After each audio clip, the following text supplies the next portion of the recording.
तमाशा इतना तो कर गुजरना, नबी का दीवाना हो के मरना।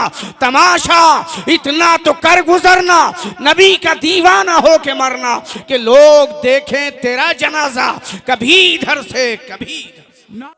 मुअज़्ज़ज़ हाज़रीन, ये उर्स आपको दावत दे रहा है कि आप शरीयत के पाबंद हो जाइए, हराम चीज़ों से बचिए।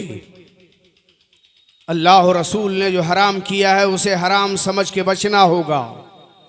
अल्लाह और रसूल ने जो हलाल किया है उस पर अमल करना होगा। जो फ़राइज़ वाजिबात हैं, जो सुनन व मुस्तहब्बात हैं, उन पे अमल करना होगा। तब हमारे शब रोज़ आगे बढ़ेंगे। तब शाहराह हयात पे काफिला सालारी का ऐलान आप कर सकोगे, जब मुस्तफ़ा जाने रहमत की तकलीद में और उनके इत्तिबा में आप शरीयत मुताहरा पे अमल करके मैदान अमल में खड़े हो जाओगे। कायनात आलम में आप देखिए कितने लोग गुजरे हैं, हजारों लाखों लोग गुजर गए। उसमें धनवान भी हैं, उसमें सेठ भी हैं, साहूकार भी हैं, जमींदार भी हैं, राजे भी हैं, महाराजे भी हैं, नवाब भी हैं, बादशाह भी हैं।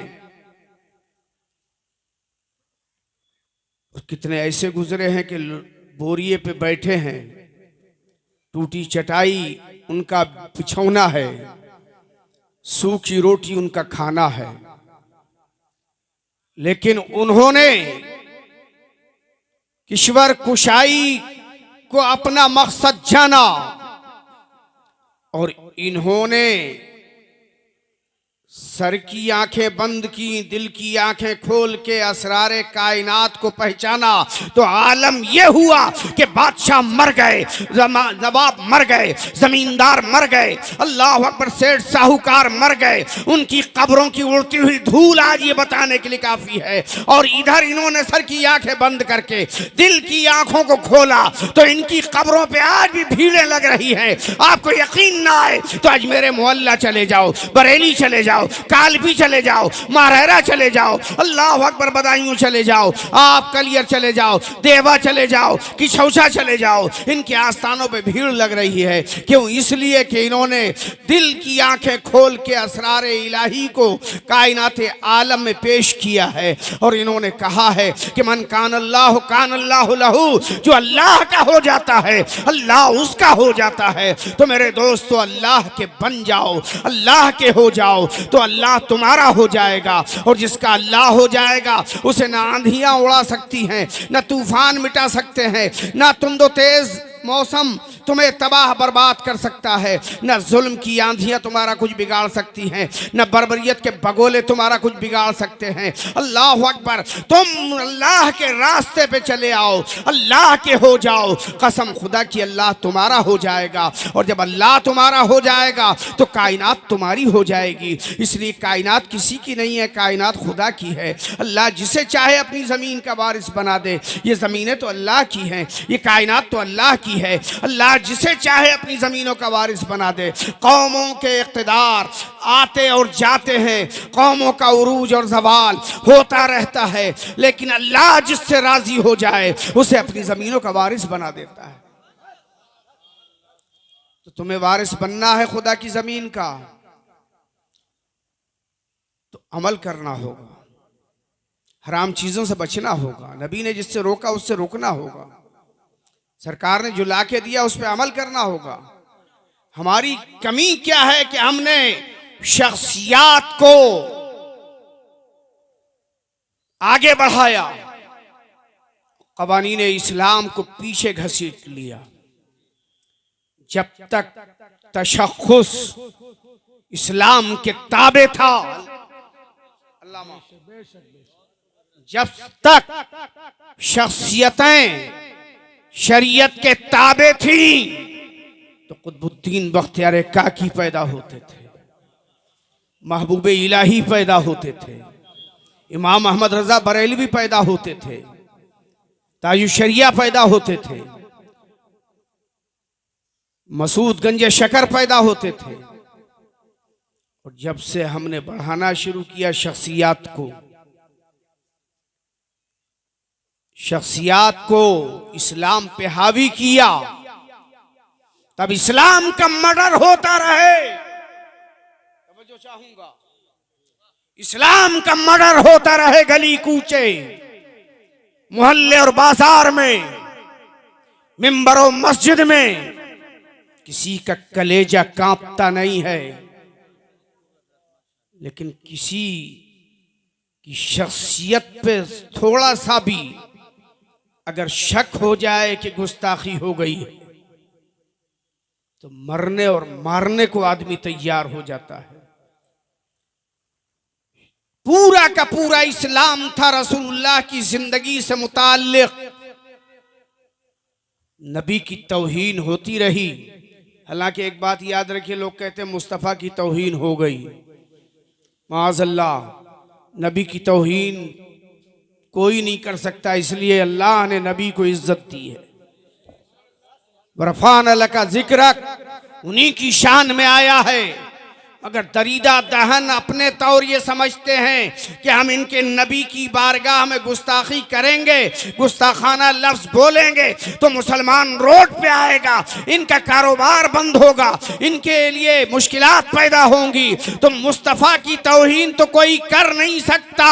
इसलिए इज्जतें मुस्तफ़ा को खुदा ने दी है। मैं अर्ज करना चाहूंगा, लेकिन दिल तो तकलीफ महसूस करता है जब नबी की बारगाह में कोई गंदे लफ्ज बोलता है तो आप नहीं आएंगे। 2 महीने बाद इलेक्शन आ रहा है, जिन्होंने कटवा दिया 2020 में वो फिर आएंगे।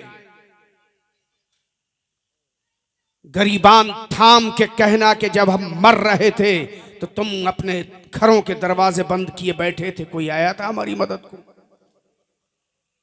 हाल ये है, मेराज फैजाबादी ने कहा था, अल्लामा हमी को कातिल कहेगी दुनिया, हमारा ही कत्ले आम होगा। बेशक यही हो रहा है। हमी को कातिल कहेगी दुनिया, हमारा ही कत्ले आम होगा। हमी कुएं खोदते फिरेंगे, हमी पे पानी हराम होगा। जमीन हिंदुस्तान को सींचा किसने है? ये बुजुर्गों ने अपने अखलाक से, अपने किरदार से, अपनी आदत से, अपनी अनमित मेहनत से सींच के इस मंजिल पे लाके खड़ा किया है कि ये खंडित खंडित खंडित भारत अखंड भारत बन सका है। ये हमारे बुजुर्गों की कुर्बानी है।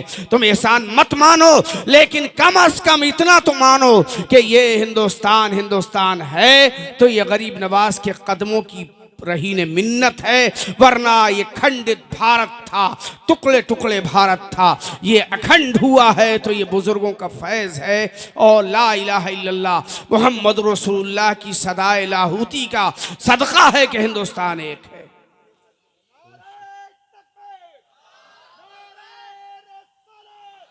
चूंकि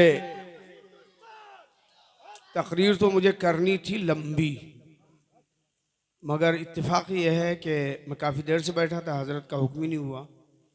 और अभी मुझे एयरपोर्ट जाना है, टाइम हो रहा 12 बजे, 2 बजे पहुंचना है। इसलिए मैं अपनी गुफ्तगू यहीं ख़त्म कर रहा हूँ, क्योंकि मज़मून की तरफ मैं बढ़ूँगा तो फिर बहुत वक्त हो जाएगा। हमारे उलमा इकराम जलवगर हैं, इनका खिताब आपको सुनना है।